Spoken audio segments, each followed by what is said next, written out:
जी भीमराव अम्बेडकर जी की जो उन्होंने हिंदुस्तान की आज़ादी के लिए काम किया और जो संविधान के लिए उन्हें मार्गदर्शक बनकर हमारा संविधान बनाया। तो जैसे बीजेपी वाले आप उस संविधान की धज्जियों का उड़ा रहे हैं, उसको बचाने के लिए, उनको याद करने के लिए हम आज इकट्ठे हुए। अध्यक्ष जी और ढोली जी ने बहुत विस्तार से बता दिया। मैं तो एक ही बात कहूंगा कि जब तक कांग्रेस का एक एक वर्कर के आखिरी खून का कतरा उसमें आखिरी खून का कतरा उसमें है, संविधान को कोई नहीं बदल सकता। बीजेपी वाले जब संविधान की बात करते हैं तो मेरे को लगता है कि जब मजाक करते हैं। एक भी पूरी पार्लियामेंट में बीजेपी का लीडर कोई केंद्र उठकर कह सकता है कि मेरे बाप दादा ने देश की आजादी के लिए कुर्बानी दी। एक भी कांग्रेस के सभी उठकर कह सकते हैं कि मेरा दादा था, मेरा नाना था, मेरा नाना था, जिसने देश की आजादी के लिए आपने अपना खून दिया। तो बीजेपी वाले क्या कहेंगे कि सरदार पटेल ने सबसे पहले अगर आरएसएस के ऊपर बैन लगा तो सरदार पटेल ने लगाया। देशभक्ति किसमें है? देशभक्ति आप लोगों में है।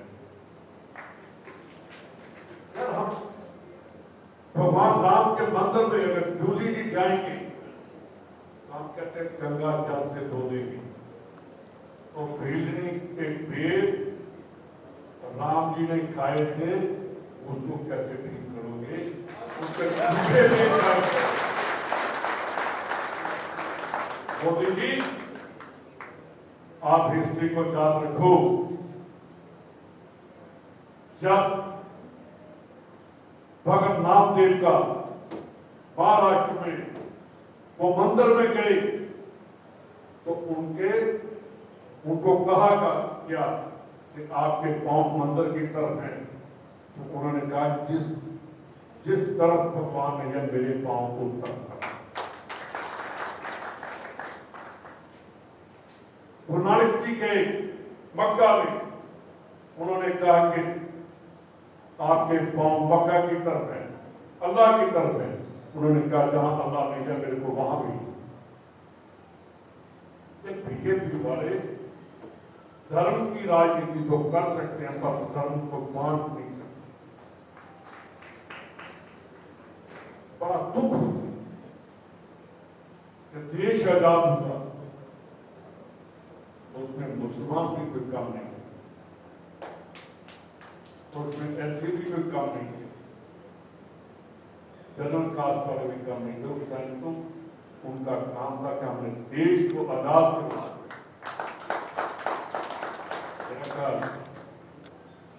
अब जब हम बात करते हैं 23 करोड़ मुसलमान इंडिया में हैं, जब उनका तो देश अलग बन जाता, पर उन्होंने कहा कि हम हिंदुस्तान में जहां हमारी जन्मभूमि हम वहां बाहर हैं। कैसी बातें करेंगे बीजेपी? देश को खत्म करें। अध्यक्ष जी, मेरे को एक बात कि राजस्थान में कांग्रेस मजबूत है और मजबूत रहे।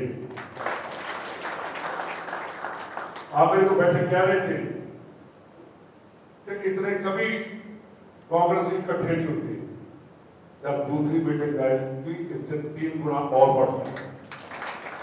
जब वर्कर को क्या चाहिए? उसको इज्जत मान चाहिए। अगर उसका वर्कर कभी कुछ नहीं चाहता, वो चाहता है कि मेरा लीडर मेरे को अच्छी तरह से मिल जाए, तो लीडर भी उतनी देर है जब तक आप उसके साथ हो। जब आप लोग साथ छोड़ दोगे तो लीडर खत्म हो जाए। ये कांग्रेसी कहती हैं कि हम हैं तो कांग्रेस है। मैं पंजाब में भी यही कहता हूं कि कांग्रेस है तो सुखविंदर सिंह रंधावा है, अगर कांग्रेस नहीं है तो कोई नहीं। ये हमें अपने दिमाग में रखना चाहिए कि संविधान जिन्होंने बनाया उनकी रक्षा करनी तो आप लोगों का काम है, हमारा काम। ये संविधान हमारे खून से बना, जब बीजेपी का नहीं है, जब पूरे देश का संविधान है जिसकी रक्षा करेंगे। इनको एक समझ नहीं आती कि जब इन्होंने वक्फ बोर्ड का बिल लेकर आए, मैं इनसे पूछना चाहता हूं यार, जब गुरु नानक देव जी सुल्तानपुर लोधी में जब प्रकट हुए, पहला उनका जब नदी में नहाने के लिए गए, 3 दिन के बाद वो बाहर आए तो उन्होंने एक कहा था, ना को हिंदू ना मुसलमान, कि ना हिंदू है कोई और ना मुसलमान है, सब भगवान क्यों परमात्मा के। तो जब आदमी पैदा होता तो उसको ये पता होता है कि किस धर्म से, बाद में उसमें फर्क किया जाता है। तो ये बीजेपी वाले उस काम में ठीक है, लोगों को गुमराह कर दिया। अब एक और लड़ाई लड़नी पड़ेगी हमें। पहले देश को आजाद करवाया था, अब जो धर्म को बांटने के लिए तुर हैं उनसे आजाद करवाना चाहते हैं। मेरे को तो पता कि ऐसी कौन है और मेरे को मेरे ख्याल में, मैंने अपने गांव में जब छोटा था तो जो हमारे ट्रैक्टर का ड्राइवर था, मैं उसके कंधे पर बैठकर खेलता रहा हूं और उसकी रोटी से रोटी लेकर खाता था। तो मैं उसको कैसे पूछाऊंगा मिंदर सिंह को, उनके परिवार समझ नहीं आई कि कहां से बीजेपी वाले देश को खत्म करने के लिए पूरे कहते हैं एक वन नेशन वन इलेक्शन। पहले ये तो बोल दो कि हम सेकुलर स्टेट है, हमारा कोई धर्म नहीं है, हमारा धर्म है हिंदुस्तान, हमारा जो उसको मजबूत करना। गुरु नानक साहब ने तो 500-550 साल पहले ही जब बाबर को कहा था, अब मेरे को पूरा याद नहीं है, उस टाइम हिंदुस्तान कहा था कि आप हिंदुस्तान को बाबर आप खत्म नहीं कर सकते। बीजेपी वाले आज बात कर रहे हैं। मोदी साहब आप 2019 में करतारपुर कॉरिडोर का नींव पत्थर रखकर आए थे, फाउंडेशन स्टोन, जो पाकिस्तान के रास्ता खुला है। लगभग 550 साल पहले बाबे नानक ने वहां संगत और पंगत का वो लगाई थी कि एक पंगत में बैठकर सभी खाना खाएंगे, कोई ऊंच नीच नहीं है, आप तो ना कोई नीच है ना कोई ऊंची जाति का, सब बराबर है। तो वहां जाकर भी इनको पता नहीं चला कि हमारे गुरु पीरों का क्या संदेश है। मैं अध्यक्ष जी, देखिए आप जुड़ी जात सभी, अगर मेरे को एक समझ नहीं आई कि अलवर में ऐसी कौन सी बात है, कभी मंदिर को थोड़े चल पड़ते हैं, तो पिछली पार्लियामेंट की इलेक्शन में निकले उठकर पता नहीं कौन था वो बालकनाथ की मीटिंग में कह रहा था कि मुसलमान और सिख जो हैं वो देश के लिए नसूर बन गए। उन्होंने कहा, मैं उनको बताना चाहता हूं कि बालकनाथ जी, जो आपका वर्कर था या आपकी पार्टी बीजेपी वाले, ये सुन ले, 122 आदमियों को पूरे हिंदुस्तान में फांसी हुई थी, वो से 90 जो थे वो पंजाब के थे और सिख। हम रसूल नहीं है, हम देश को अपने खून से सींचा है। जब बैठे जूली टेम अपने रफीक की अमेठी 71 की बार में अगर पंजाब बचा था तो मेजर हमीद ने पूरे पंजाब को बचाया था पाकिस्तान से।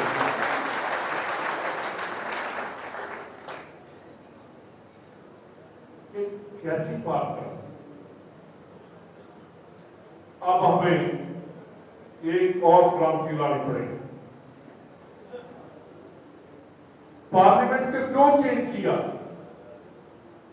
इतना बढ़िया पार्लियामेंट था क्योंकि वहां मूर्ति थी बाबा साहब की, महात्मा गांधी की, जवाहरलाल नेहरू की, सरदार भगत सिंह की, राजगुरु सुखदेव की, लाला लाजपत राय की। सब खत्म करके इन्होंने इस तकदीर के हिंदुस्तान का सिद्धांत बदल दिया कि हम अपने बच्चों को इसी दुख में इन्होंने निकाल दिया, हम अपने बच्चों को समझाएं कि कांग्रेस ने क्या किया है। मेरे फादर एक बार बहुत बड़े फ्रीडम फाइटर हुए। ज्ञानी दयाल सिंह और इंदिरा जी ने 71 में इनकी पेंशन लगा दी थी देशभक्तों की, तो उनके पास गए, उन्होंने कहा कि आपकी पेंशन लगानी है। मैंने कहा बिल्कुल मैं पेंशन नहीं दूंगा। मेरे को उसका ये नहीं पता था कि मेरा देश आजाद होगा। मैंने इसकी आजादी के लिए काम किया कि मेरे लोग जो हैं वो आजादी के आनंद मान सकें। तो मैं आजादी का खजाना नहीं लूंगा कि आजादी के लिए मेरे को पेंशन लग गया। मैंने देश के लिए काम किया है, मैंने पेंशन के लिए देश को आजाद नहीं किया। ये जज्बा कि मैं बातें इसलिए कह रहा हूं कांग्रेसियों, आप पंजाब और राजस्थान में बहुत फर्क है। बहुत लोगों ने राजस्थान से देश के लिए कुर्बानियां दी। तो आज भी मैं जब मिलता हूं, मेरे को जो कांग्रेस की बात करता है वो अच्छा लगता है, जो पैसे की बात करता है वो अच्छा लगता है। विजयलाल जी बता रहे थे कि मेरे पिताजी इतनी देर से कांग्रेस में थे और उनकी बातें जो मैंने सुनी, एक कांग्रेस के लिए सच बोलना बहुत जरूरी है। जो कांग्रेस या वो झूठ नहीं बोल सकता, वो सच ही बोल सकता। ये झूठ बोलते हैं बीजेपी वाले। हमें देश को, राहुल गांधी जी आपने कहा कि हमारे नेता हैं, बिल्कुल वो लीडर हैं, पर राहुल गांधी बीजेपी जैसा पॉलिटिशियन नहीं। पॉलिटिशियन और लीडर में बहुत फर्क होता है। पॉलिटिशियन से किसी के साथ झूठ बोल सकता है, किसी को गलत बात कर सकता है। लीडर कभी गलत बात नहीं कहता, वो कहता है अपने देश के लिए काम करता। हमें राहुल गांधी की जो बातें उसको समझना चाहिए, सोचना चाहिए कि हमें अपने देश को बचाना, अपने संविधान को बचाना। के लोग कह देते हैं कि वो संविधान की काफी उठाकर घूमते हैं, बिल्कुल ठीक है, उनको संविधान का उनको दिखाई दे रहा है संविधान खतरे में आए, इसको बचाना कैसे। अगर संविधान खतरे में आ गया तो पूरा हिंदुस्तान खतरे में आ गया। हमने देश को इकट्ठा रखा। जोली जी और आप दोनों कांग्रेस के वर्कर को जितना सम्मान दोगे उतनी कांग्रेस राजस्थान में और एक मैं और बात कहना चाहता हूं कि मेरे भाई, मेरे को व्हाट्सएप डालना बंद करो कि मेरे को जनरल सेक्रेटरी बना दो, मेरे को वो बना दो। मैं तो उसको बनाऊंगा जो काम कांग्रेस के लिए करेगा। अब तो वो काम रेवड़ी बांध बनाना खत्म। अब तो वही आएगा जो कांग्रेस के लिए काम करे। हमारे पास पता नहीं 200 में 300 में 400 है तो बैठ करना किसी दिन एनालिसिस करो कि उनमें से कितने लाइबिलिटी है कितने एसेट है, जितनी लाइबिलिटी उनको बताओ। हमारे पास 5 रह गए, हमें 500 की जरूरत नहीं है। हम 5 रह जाएंगे तो कांग्रेस को आगे लेकर चलेंगे। जब महात्मा गांधी आजादी के लिए तुरे तो कितने थे, बाद में कांग्रेस हो, हम फिर महात्मा गांधी पंडित जवाहरलाल नेहरू वाली कांग्रेस को आगे लेकर जाएंगे। महात्मा गांधी इंदिरा गांधी ने कहा था कि जब राजाओं महाराजाओं के प्रिवी पर्सेस बंद किए, पूरा हिंदुस्तान इंदिरा गांधी के साथ खड़ा हो गया। जब बैंक नेशनलाइज किए, सभी ने वोट किया, हर कंट्री ने वोट किया, और हिंदुस्तान का जो गरीब था वो इंदिरा गांधी के साथ खड़ा। अब अडानी को तो लोन मिल जाता, गरीब को मिलने के लिए बहुत विपद है, देखने पड़ते। वो कांग्रेस भी खत्म करेगी, अडानी में गरीब को लोन मिलेगी। तो आज बाबा साहब को याद करने के लिए हम सब इकट्ठे हुए हैं और एक अपने उनका मैसेज लेकर जाना चाहिए कि हमने संविधान को बचाना। संविधान तभी बचेगा अगर कांग्रेस मजबूत होगी, संविधान तभी बचेगा अगर आने वाले दिनों में पार्लियामेंट में कांग्रेस मेजॉरिटी में होगी और संविधान को हम आगे लेकर जाएंगे। हम संविधान को ऐसे जैसे वो कर रहे हैं वो नहीं होने देंगे। जो बिल जो किसानों के अगेंस्ट, जो मुस्लिमों के अगेंस्ट हक, वो चीज लेकर आ रहे हैं जिससे देश का बंटवारा हुआ, बंटवारा नहीं होने देंगे। हम देश को एक मुक्त रखेंगे। बहुत बहुत धन्यवाद। जय हिंद।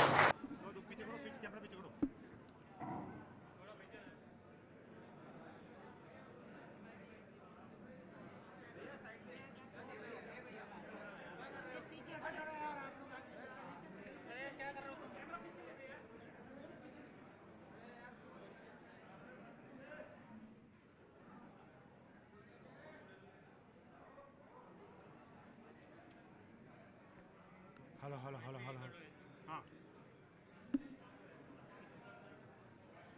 भाई नहीं बोलो आगे से जीवन।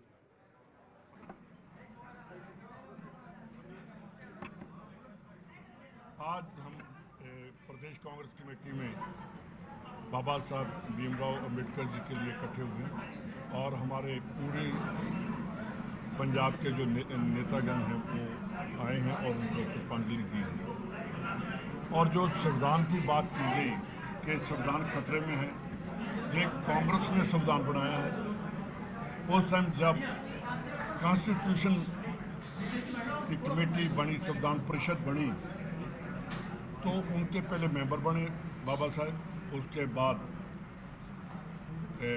वो चेयरमैन बने और जो संविधान बना उसी संविधान के ऊपर पूरे हिंदुस्तान की नींव रखी और आज तक वही संविधान चलता रहा है।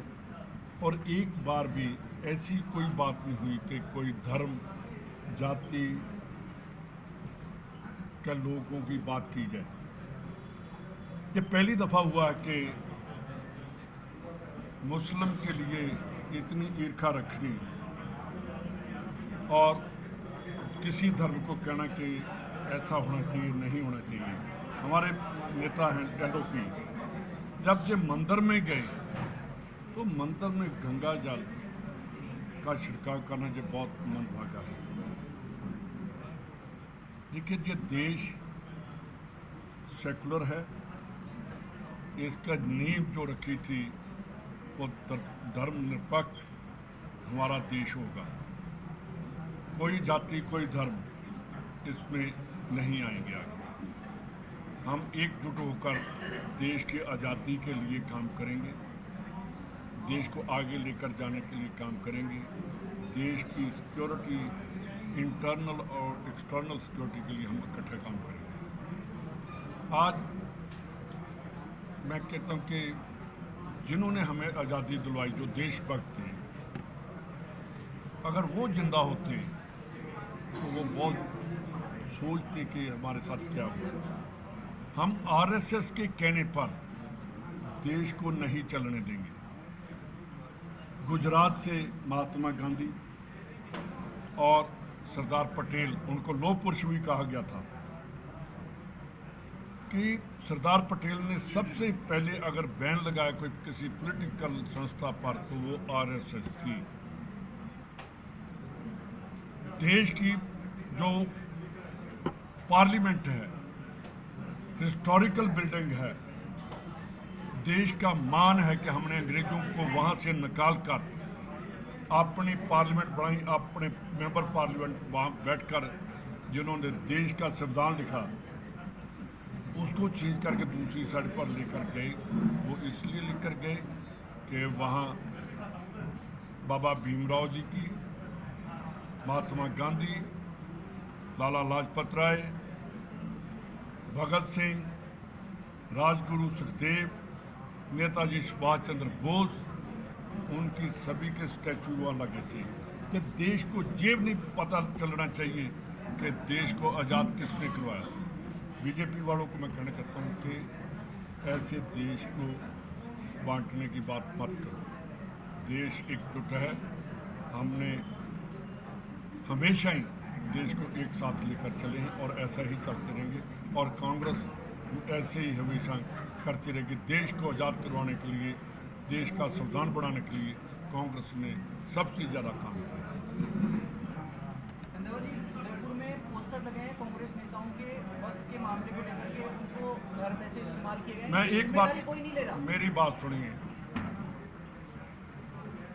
जब गुरु नानक साहब सुल्तानपुर लोधी से उन्होंने उनका वहाँ आगमन हुआ था कि वो हमारे गुरु बने, उस दिन प्रगट हुए थे। पहले वो नदी में गए, 3 दिन के बाद उस नदी से बाहर आए, जिसको बेई भी कहते हैं। वहाँ से निकलकर उन्होंने एक ही बात कही, ऐसे उनको एक उंगल उठाकर, ना को हिंदू ना मुसलमान, कि ना हिंदू है ना मुसलमान है। ये 550 साल पहले की बात मैं कर रहा हूँ। 550 साल पहले गुरु नानक साहब ने कहा था कि कोई हिंदू नहीं, कोई मुसलमान नहीं, सभी भगवान के एक करतार के लोग हैं। तो मैं एक और मोदी साहब को बात पूछना चाहता हूँ कि 71 की वार में अमृतसर में ओपी थे जो ऑपरेशन चलाते हैं, पाकिस्तान की लड़ाई जब 71 की वार हुई, तो अगर किसी ने बचाया हिंदुस्तान को और पंजाब को बचाया तो मेजर हमीद थे, जिन्होंने मुसलमान ने एक ने गुरु नानक साहब हमारा स्वर्ण मंदिर और पंजाब को बचाने वाला वो मुसलमान था। मेरे को समझ नहीं आ रही कि ऐसे पोस्टर लगाने। यार आप मेरे को बताओ, 23,000 मुसलमान हैं इंडिया में, इनका एक देश बन गया पाकिस्तान, पर इन लोगों ने कहा कि हमारे जहाँ पूर्वज थे हम उसी देश में रहेंगे। हमारा देश हिंदुस्तान है, हमारा देश पाकिस्तान नहीं, हम वो कभी बंटवारा नहीं होने देंगे। हिंदू, मुस्लिम, सिख, ईसाई सभी भाई हैं, हम इनको साथ लेकर चलेंगे। वो जो नारा था उसका शास्त्री जी का, जय जवान जय किसान, पूरे वो जब लड़ाई लगती है किसी भी कंट्री के साथ तो उस टाइम ये नहीं देखा जाता कि ये मुसलमान का खून है जो देश की आज़ादी के लिए जिन्होंने काम किया, ये हिंदू का, ये सिख का। वहाँ जो खून था वो हिंदुस्तानी का था। तो मोदी साहब या बीजेपी वालों, ऐसी बात करने से भगवान को भी दुख लगेगा। आप जब जूली साहब खड़े हैं, ये मंदिर में गए, मंदिर में गंगा जल से साफ कर दिया गया। मैं उनसे, बीजेपी के प्रेसिडेंट से, नड्डा साहब से पूछता हूँ कि जब भीलनी ने भगवान राम को अपने जूठे बेर खिलाए थे उसका क्या कहोगे? उसके बारे में बात करो। ये वो हैं जो राम भक्त हैं, जो राम को अपने सीने में रखते हैं, अपने दिल में रखते हैं हम सभी। और मैं एक बात और बीजेपी को बताना चाहता हूँ कि गुरु ग्रंथ साहब में 1600 बार और 2600 बार राम राम राम लिखा है, तो वाहिगुरु सिर्फ 16 बार लिखा है। तो यार क्यों देश को बांट रहे हो? क्यों कह रहे हो कि सिख कौन है, मुसलमान कौन है? ये हम सब भाई हैं और एकजुट होकर काम करेंगे। FIR कराएगी कांग्रेस इस मामले में? ये अभी देखते, आपने बताया जाकर देखेंगे। ये FIR कौन देखेगा? जो पार्लियामेंट में खड़े होकर कह रहे हैं वक्फ की लेकर आ रहे हैं। मैं बीजेपी से एक बात पूछना चाहता हूँ इस गवर्नमेंट से कि पाकिस्तान में अकाफ बोर्ड है, जहाँ वक्फ बोर्ड है, पाकिस्तान में अकाफ बोर्ड है, वहाँ जितनी प्रॉपर्टी है हिंदू और सिखों की वो अकाफ बोर्ड के नीचे है। तो अगर वो भी वहाँ कर देंगे ये ऐसा कानून पास, तो हमारे मंदिर और गुरुद्वारों की रक्षा कौन करेगा? ये मोदी साहब को बताना होगा। अगर बांग्लादेश में हिंदुओं के ऊपर हमले हो रहे हैं, आज तक प्राइम मिनिस्टर ने और बीजेपी ने एक लफ्ज़ नहीं बोला, उनको बचाने के लिए कौन आ जाएगा? ये कांग्रेस देश को बांटने वाली बात नहीं कर रही।